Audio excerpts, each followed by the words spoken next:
Il est important de boire 1,5 litre à 2 litres d'eau par jour répartis sur la journée et pas uniquement lors des repas, mais aussi entre les repas. N'oubliez pas que les aliments nous apportent aussi de l'eau, par exemple les soupes ou les gazpachos en été, et puis tous les jus de fruits, les plats riches en eau, comme les bouillons. N'attendez pas d'avoir soif, c'est un signal d'alarme. Privilégiez les eaux faiblement minéralisées pendant la grossesse, mais si vous êtes constipé, là privilégiez les eaux fortement minéralisées. N'abusez pas trop de thé et de café pendant la grossesse et pensez aux tisanes.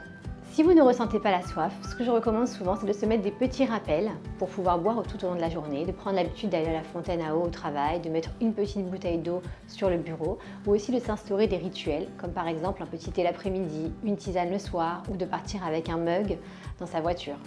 Pendant la grossesse, le corps de la femme enceinte va devoir faire face à de nombreux changements auxquels il va s'adapter. L'utérus va prendre de plus en plus de place et bouleverser la physiologie du corps. Parmi les troubles fonctionnels qui peuvent apparaître, il y a les troubles digestifs qui sont dus au changement de contrainte, de pression abdominale et au changement hormonal. L'utérus qui augmente de volume va comprimer la sphère viscérale, impactant ainsi la circulation et entraînant une congestion de tout le petit bassin.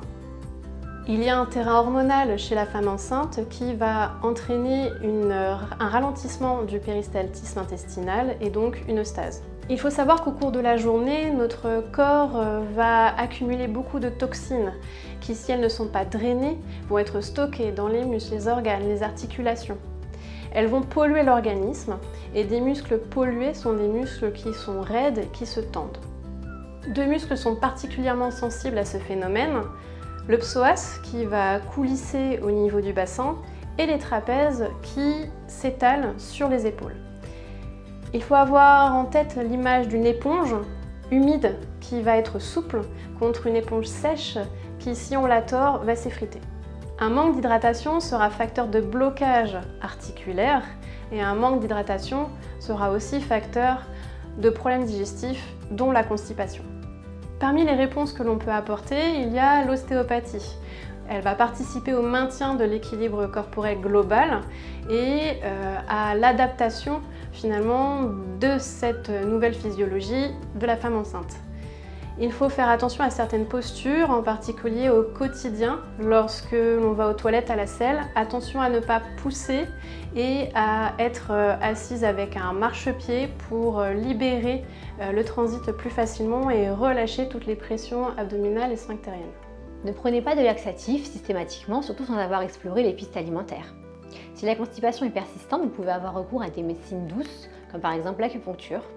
Mais avant tout, ayez une alimentation équilibrée et qui va favoriser un bon transit. Tout d'abord, il faut que votre alimentation soit riche en fibres. Les fibres se trouvent évidemment dans les fruits et légumes qu'il faut mettre à chaque repas et même en collation.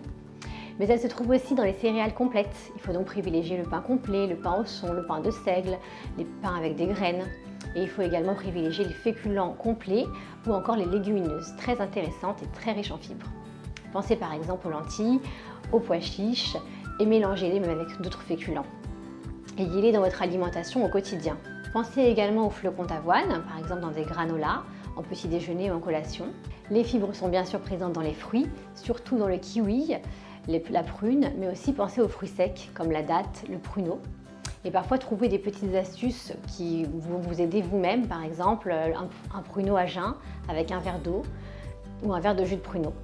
Les légumes les plus fibreux, comme le brocoli, les épinards, le poireau, sont à privilégier en fonction aussi de vos tolérances digestives, mais pensez à varier les fruits et légumes au quotidien. Évitez aussi les aliments qui ralentissent le transit. On cite souvent la banane et le riz, mais parfois il faut aussi voir ses propres aliments qui nous constipent. Donc je vous conseille souvent de faire un carnet alimentaire, de noter tous les jours ce que vous mangez et en fonction de votre transit, de cibler les aliments problématiques. L'alimentation ne doit pas être trop pauvre en matières grasses. Souvent pendant la grossesse, on veut faire attention à sa ligne et donc on limite les matières grasses. Et finalement c'est une erreur parce que quand on a une alimentation trop pauvre en gras, on risque d'être constipé. Il faut donc avoir tous les jours au moins 2 cuillères d'huile et privilégier les bonnes graisses, plutôt les graisses toujours végétales. Les probiotiques peuvent être une piste pour équilibrer la flore intestinale lorsque la constipation est persistante. Vous pouvez aussi avoir recours à l'homéopathie ou encore à des compléments alimentaires naturels, par exemple à base de pruneaux, mais il faut dans ce cas avoir le suivi d'un naturopathe ou d'un homéopathe. Enfin, si cela ne vous est pas contre-indiqué, pratiquez un sport adapté à la grossesse. Être enceinte ne veut pas dire ne pas bouger, donc vous pouvez déjà beaucoup marcher et pourquoi pas faire de la natation si cela est autorisé. Bougez au maximum et cela favorisera un bon transit.